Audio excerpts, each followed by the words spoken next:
subax wanaagsan saaxiibayaal meel kastoo aad joogtaan u diyaar garooba wararkeena subaxnimo inaad ka daawataan janaaladina YouTube-ka sirta wararka Dabaasha TV waa isniin taariikhduna waxa ay ku beegan tahay 13 Maarso 2023 wararkeena saaki qodobada aad ku daawan doontaan waxa qayb ka Somaliland oo ku dhawaaqday in ciidankeeda inay haba yaraatay inaysan kala bixi doonin gobolka Sool go'aankaas waxa ku dhawaaqay madaxweynaha Somaliland oo sheegay in si cad ciidankiisu aysan ka soo bixi doonin guud ahaanba gobolkaas macluumaad ku saabsan arintan ee go'aanka Somaliland ku dhawaaqday ee ka bixitaanka ciidankeeda inaysan ka bixi doonin gobolka Sool waxa ay ka dhigan tahay in ku soo gudbin doonaa sidoo kale saaxiibayaal warbixinada kale ee warkeena saaki ku jira aad ku daawan doontaan waxa qayb isla maamulka Somaliland ayaa xayiraad ku soo rogay dadka hantidooda ay yaalaan magaalooyinka ugu waaweyn ee Somaliland ee ka soo jeeda gobolada Sool Sanaag iyo Cayn haddaba shakhsiyaad ay ku jiraan ganacsato xubno siyaasiyiin ayaa hantidooda la xanibay kana soo jeeda beesha dhulbahanto dadka la xanibay hantidooda ee beesha dhulbahanto ka soo jeeda iyo nooca talaabay u furan dadkaas inay qaadanayaan ku faahfaahin doonaa waxa kale oo qaybka madaxweynaha Galmudug Axmed Cabdi Kaari Qorqor oo hanjabaadii ugu cusleed u diray maamulka Puntland kadib markii Puntland la sheegay inay ku soo xadgudubtay deegaano kamid ah Galmudug xiisada ayaa halkaasi ka aloosan bil Soomaaliya war ay ka soo saartay shirka u dhaxay dawladda federaalka iyo maamul goboleedyada oo toddobaad kale la filayay inuu ka qabsamo magaalada Baydhabo hase yeeshee hadda qarka u saaran inuu fashilmo iyo afar arin oo fashil ku ah doorashada ku dhawaaqay Saciidani bishii May inuu qabanayo haddaba afartaas arin iyo waxa sabab u ah ayaan ku soo koobi doonaa qodobbadan iyo kuba kale ayaan ku faahfaahin doonaa wararkeena saakay qayb ka noqon daawadayaasheena ku xiray janaaladina YouTube-ka sirta wararka iyo waliba Dabaasha TV calaamada gududan ee ku muuqata subscribe noo gambalkana taabo nagu sabir waxay ka dhigan tahay in qayb ka noqoto daawadayaasheena sida maalinlaha ah noogu xiran soo dhawaada saaxiibayaal Somaliland haba yaraatay waxay diideen ciidankeedu ay kala soo baxdo magaalada Laascaanood ee xarunta gobolka Sool ama guud ahaanba gobolkaas oo dhan Somaliland ayaa sheegtay in ciidankeedu aysan kala soo bixi doonin oo halkaas ay ku dagaalami doonaan madaxweynaha Somaliland Muuse Biixi ayaa go'aankan qaatay iyadoo sidoo kale xisbiyada mucaaradku ay u muuqdaan kuwa ay ku taageereen go'aanka ah in ciidanka Somaliland aan laga soo saarin guud ahaanba gobolka Sool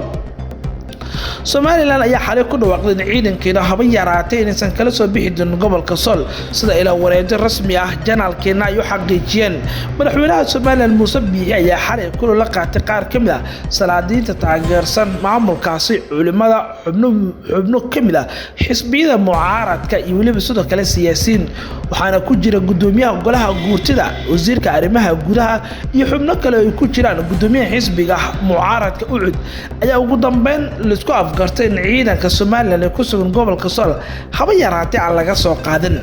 waxa jira cadaadisyo xoog leh oo ka imaanaya dalalka reer galbeedka Itoobiya oo ahaa in ciidanka Somaliland guud ahaanba laga soo saaro gobolka Sool laakiin sida muuqata madaxweyne Muuse Biixi ayaa hadda ku adkaystay in ciidankiisa haba yaraatay aan laga soo saari doonin gobolka Sool qaar kamid ah culimadiinka Somaliland ayaa maalmo ka hor madaxweyne Muuse Biixi la kulmay waxayna sheegeen inuu ogolaaday madaxweynuhu in ciidanka Somaliland jooga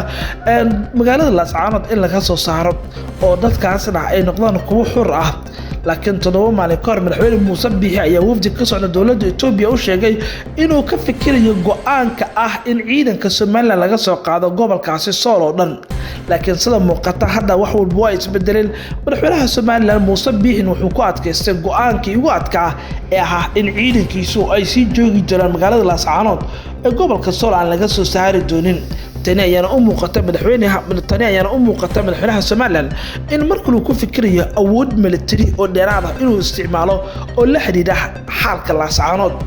in madaxweyne Muuse Biixi uu diido in ciidankiisu kala soo baxo Laascaanood ayaa ah mid kale oo Somaliland ay rabto xal kale military ama awood kale military marka in la tijaabiyo laakiin dalalka reer galbeedka ugu horeeyaan Mareykanka midowga Yurub Britain iyo waliba sidoo kale Itoobiya ayaa ku cadaadinaya madaxweynaha Somaliland madaxweyne Muuse Biixi in ciidankiisu uu kala soo baxo magaalada Laascaanood dhamaadka bishan Maarso sidaan xogta ku helnay waxa la sheegay in 22 ilaa 23 Maarso madaxweyne Muuse Biixi loo qabtay in ciidankiisu uu ka soo saaro guud ahaanba gobolka. dhinaca kale gudoomiyaha xisbiga mucaaradka ucud injineer Faysal Cali Warroble ayaa sheegay in ururada ku midoobay in ay jibiyaan qarannimada Soomaaliya aan laga aqbali karin, asagoo sheegay in haba yaraatee hal askari oo ka mid ah ciidanka Soomaaliland in laga soo saari doono Laascaanood.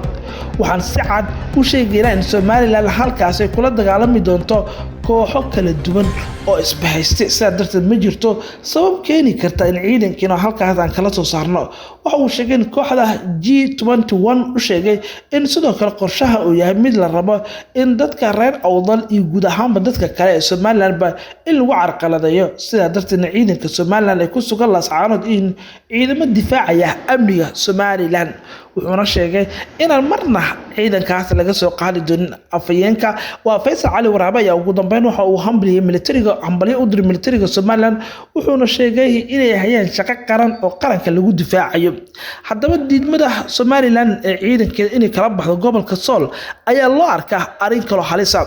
dhinaca kale Soomaaliland waxay xayiraad ku soo rogtay dadka hantidooda ay yaalaan magaalooyinka ugu waaweyn ee Soomaaliland, kuwaasoo ka soo jeeda beesha dhulbahante. warar hordhaca ayaa cadeynaya ilaa 4 qof oo ganacsado ay ku jiraan 2 siyaasi oo hantidooda xayiraad lagu soo rogay kadib markii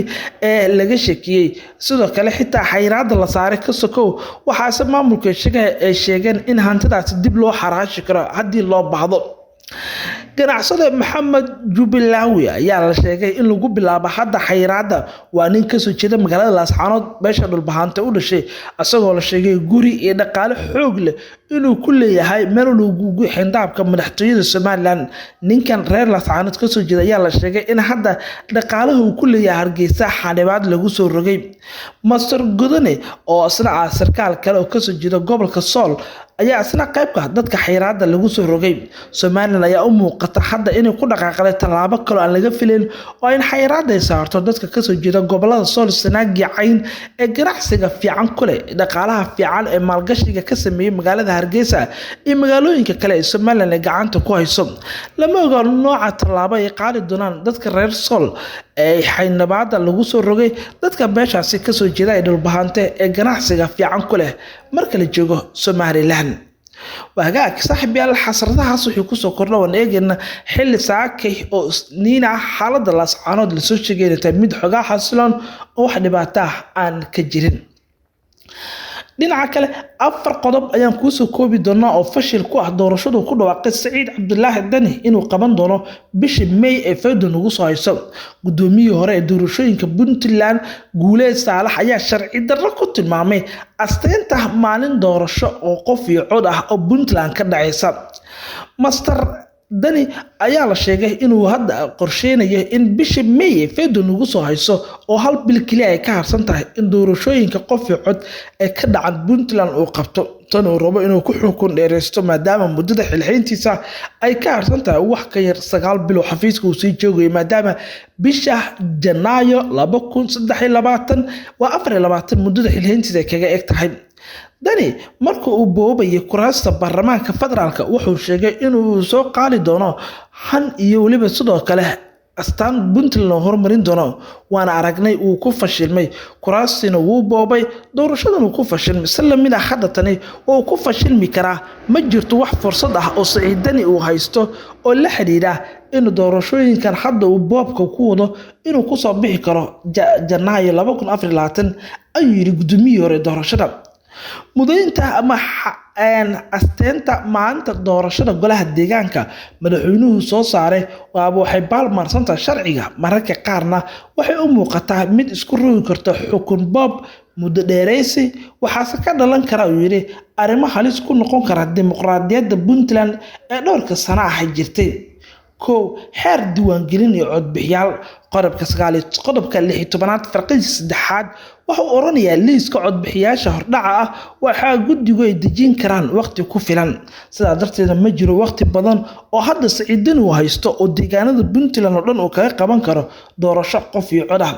waxa kale oo uu sheegay inay jiraan qodobo badan oo dastuurka ku jira oo lagu xadgudbay. Saciid Dani ayaa saxada u muuqanaya mid wajahaya falkano siyaasadeed oo aad u xoogan. waxaase la soo sheegay in dhammaan xeerarka ee dastuurka Puntland Saciid Dani uu ku tumanayo sida Guuleed Saalax Barre gudoomiyihii hore ee doorashada Somaliland waa doorashada Puntland uu sheegayo. dhinaca kale galmudug ayaa sheegtay in ay Puntland ay ku soo xadgudubtay deegaano kamid ah maamulka galmudug ayaa ku eedeeyay maamulka Puntland in diiwaangelin doorasho ay ka sameeyeen deegaano ka tirsan galmudug darteed galmudug aysan aqbali karin in Puntland ay ku soo xadgudubto deegaanada dhaca koonfurta magaalada Gaalkacyo mas'uuliyiin ka tirsan galmudug ayaa sheegay in deegaano ka tirsan gobolkaas mudug ay Puntland ka sameeyeen diiwaangelin sharci darro oo doorasho galmudug waxay sheegtay in tallaabooyinkan ay tahay mid dhaawici karta nabadgelyada wada shaqeynta labada maamul ayadoo ugu baaqday Puntland inay joojiso xadgudubka ay ku soo xadgudbayso deegaanada koonfurta magaalada Gaalkacyo galmudug waxay sheegtay in deegaanada laga sameeyo diiwaangelinta ay ka mid yihiin diiwaan Hedsalaam iyo deegaano kale oo dhaca koonfurta magaalada Gaalkacyo waxayna sheegeen in deegaano galmudug ka tirsan dhinaca kale qaar kamid ah barakacyaasha ku nool koonfurta Gaalkacyo ayaa sheegay in boqolaal ka tirsan dadkooda laga soo barakaciyay xiriir ku yaala deegaanada Puntland haddana Puntland ay rabto in ay doorasho qasab ah ku qabato dadkan oo sheegeen markii waqooyi ay ka soo barakaceen waxay sheegeen markii la diiwaan gelinayay laga aruuriyay warqadahooda diiwaan gelinta ah loona sheegay in xitaa lacago loogu bedeli doono oo la farsameeyay si kastaba ha ahaatee diiwaan gelinta doorashada gobolka mudug ayaa ah mid hadda bilaabatay sida muuqata Puntland ayaa hadda lagu eedeynaya inay ku soo xadgudubtay dhulka galmudug ay leedahay ee dhaca koonfurta magaalada Gaalkacyo Puntland wali kama aysan jawaabin eedeyntan culus ee galmudug u soo jeedisay inay ku soo xadgudubtay dhulka ay leedahay galmudug ugu dambeyn filla Soomaaliya war ay ka soo saartay shirka dawladda federaalka iyo maamul goboleedyada oo la filayo inuu ka qabsamo magaalada Baydhabo madaxtooyada Soomaaliya ayaa ka hadashay shirka magaalada Baydhabo 15 bishan ay ku yeelan doonaan madaxda dawladda federaalka iyo maamul goboleedyada iyadoo koonfur galbeedna isku diyaarinayso ugu dambeyn martigelinta shirkan xilli xasaasi ah agaasimaha guud ee madaxtooyada qaranka Xasan Sheekh Maxamuud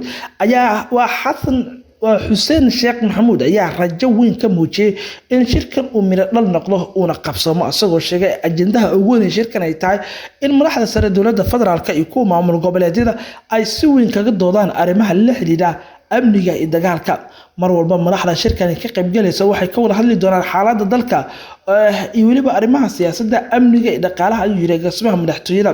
Xuseen Sheekh ayaa dhinaca kale wuxuu shaaca ka qalay madaxda ay heshiis ku yihiin dhinac walba oo arrimaha doorashada ay ku jiraan laga wada hadli doono si kastaba shirkan waxa ka maqnaan doonta Puntland oo aan ka qayb gali doonin oo iska diiday madaxweyne Saciid Cabdullaahi Dani ayaa khilaaf xoog leh kala dhaxeeya madaxweynaha Jubbaland iyo madaxweyne Xasan wuxuuna hore u sheegay inuusan ka qayb gali doonin shir labadaas shakhsi ay joogaan waxaase la ogeyn shirkan iyo go'aanada ka soo bixi kara maadaama Saciid Dani oo iska diiday wagaag daawadayaal warbixinadan ayaan ku soo koobaynaa qodobadan ayaa ugu waaweyn qodobadan wixii kale ku soo kordha wararkeena kale ayaan ku faahfaahin doonaa nabadgelyo